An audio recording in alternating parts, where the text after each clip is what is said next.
Our Haʻawina ʻōlelo Hawaiʻi for today is such a big one. We use it all the time, but a lot of times we don't know what it means. So today we will learn what Koʻolau and Kona mean. Repeat after me. Our first ʻōlelo is Koʻolau. Koʻolau means eastward. And so we refer to our trade winds as koʻolau winds. They usually come from the northeast.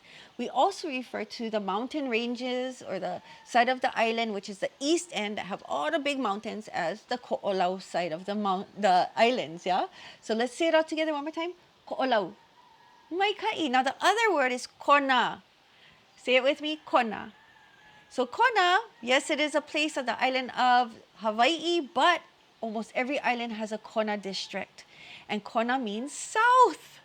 Ah. So when we say Kona winds is blowing today, what does that mean? It's not the typical trades or koʻolau winds that comes from northeast. It's coming from west, southwest, southway. So it's the opposite direction is the Kona winds, and it brings those warm winds. And of course, the Portuguese man of war, yeah? So let's try those two words together. Koʻolau. Kona. Maikaʻi. Malama pono. Ahui ho.